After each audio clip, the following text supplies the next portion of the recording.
What if the next global conflict isn't over oil or gold, but water? From devastating droughts to disappearing resources, water is becoming a source of intense global tension. Stick around as we explore why this essential resource could trigger a crisis and how it's already shaping our future.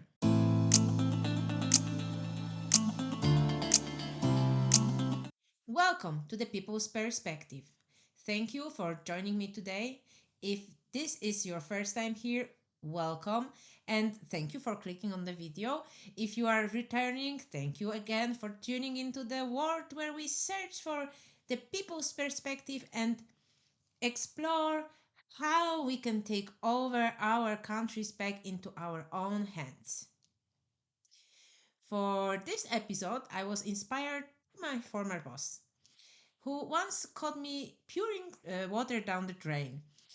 Yes, me, someone who grown up in the city, got caught wasting water. I wouldn't exactly call it wasting, as I was stressed and cold at that moment, and the warm water was soothing both my hands and my soul, actually. It helped me find some peace. But suddenly, I hear a loud voice saying, "Stop! You're wasting water!"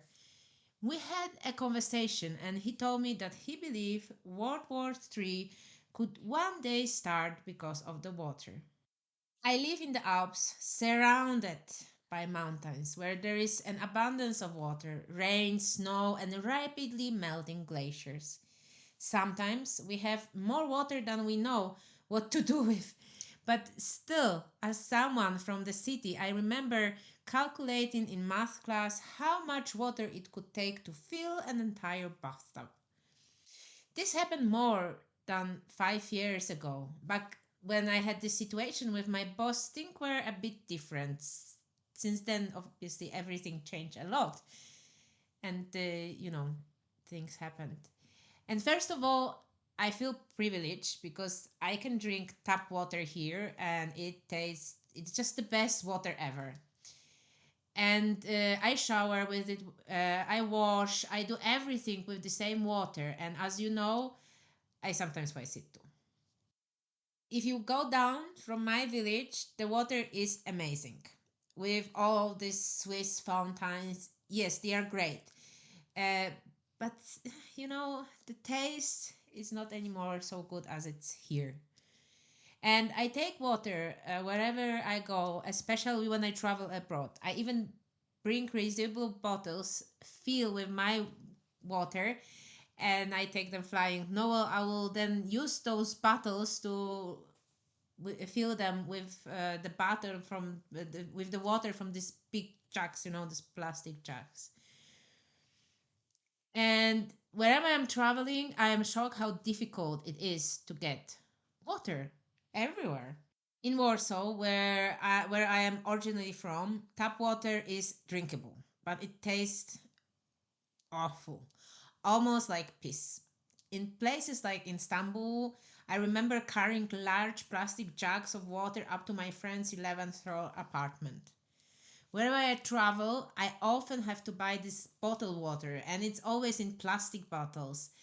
I can understand why some people switch to sugary drinks in PET bottles instead of buying water in PET bottles. And it's not like anyone can just open tap and drink water from it. But still, everyone has water. The thing is, it can go even worse. Please, if you have time, look up Flint water crisis. And if you are interested, let me know. I could make a short video about it. And this is the place where you can see now, I put it on the screen. President Obama drank water to prove it was safe. But this image, which you can see, left me with more questions than answers. I am not sure I would risk drinking that water.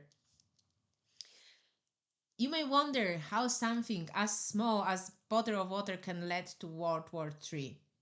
Well, I wouldn't make that leap if not for the tragedy currently unfolding in Los Angeles. Parts of this once angelic city are now under hellish distractions. with entire districts reduced to ashes, literally. It's terrifying, and my heart goes to everyone affected, especially those who literally lost everything. And because not, it affected not just the wealthy and famous, it affected everyday people. And I hope the community can get around and help them people to rebuild their lives. What's even more terrifying is that the city wasn't prepared for the scale of disaster, although it should be. But they didn't have basic covers. Street hydrants lacked water. Like the firefighters couldn't fight the flames. They couldn't plug their pipes to anything. There was a huge reservoir designed to serve the Los Angeles Palisades, the district that actually burned down. And this was especially for the in case of fire. And this reservoir was simply empty. There was no water. Let me repeat that. The reservoir that should have supported firefighters in a fire-prone area had no water. And you can see now again images which shows the devastating results of that mistake. At that time, with strong winds, because it were like how people describing it, hurricane-like winds, uh, the fire just got bigger and bigger and spread and spread. And even because of those fires, the special huge planes couldn't collect water from the ocean, which is nearby, because they couldn't fly.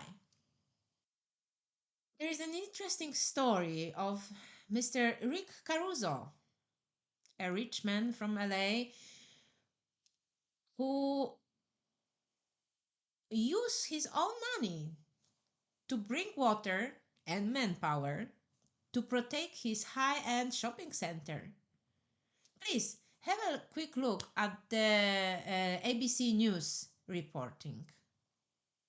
To show you something. This looks like a totally normal outdoor mall. You can see the movie theater over there still has electricity, marquee, almost completely unscathed. And there's a reason for the fact that Palisades Village, which is this outdoor mall that many people have come to know here in the Palisades, is still here and didn't burn like everything across the street. And that's because tankers, private tankers, were hired by the owners to patrol, to keep water in fire trucks that could fight off the fire as it encroached, to prevent this happening there. And look, now the internet is also buzzing about a certain family, Mr. and Mrs. Resnick. On January 14th, an anonymous art collective posted on their Instagram claiming that the Resnick art collectors as well, and very rich people, that they own almost all the water in California. The internet went wild, but any involvement of the Resnicks in these fires or of their control over California supply has been dismissed. However, there is another part of the story. The Resnicks, through their wonderful company, own 57% of the shares in the something called Kern Water Bank. And it's a bank. It just doesn't store any money or gold, but it stores water. That's why the name, Kern Water Bank. They collect it during the rainy periods and then use it as bank would use any currency during draws. So, they sell it or give it in the credit. That's actually interesting that the water is already as important as currency. Can fires and its mismanagement led to war? Well, yes. If becomes as valuable as oil or gold, it could be a catalyst for war. I actually wonder what the main causes of wars are, so I asked my best friend, ChatGPT, and he told me wars start for a variety of complex and interrelated reasons, often rooted in human conflict, resources, and power dynamics. One common cause is economic interests. Nations or groups may go to war to control valuable resources like oil, minerals, or fertile land. Is water one of it? According to the report by World Health Organization and UNICEF, 844 million people worldwide lack access to basic drinking water services as of 2017.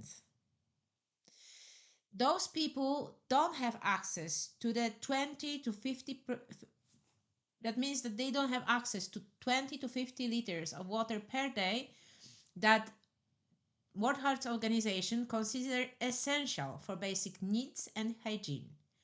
Additionally, over 2.3 billion people live without adequate sanitation and wastewater facilities. UN experts estimate that by 2030, more than 5 billion people could face chronic water shortages. These numbers highlight the urgent need to improve access to clean water and sanitation globally to safeguard public health and improve living conditions. To sum it up, water is a basic human need. We need it to survive. Without it, we simply die. We need it to live well, whether for showering, cooking, or just enjoying life. Water is also essential when we need to fight nature, which is far stronger than we are. And as we are starting to see, water is becoming a sacred community. If you find value in this video, make sure to hit that subscribe button so you never miss an episode. Please like if you like it or unlike if you don't. And hey, if you have thoughts to share or topics you would like me to explore, drop a comment below. I am uploading stories like this every Sunday at 7 p.m. Zurich time. So I hope we meet again. But for now, thank you for watching till the end. And as always, stay informed, stay engaged, and remember knowledge is the key.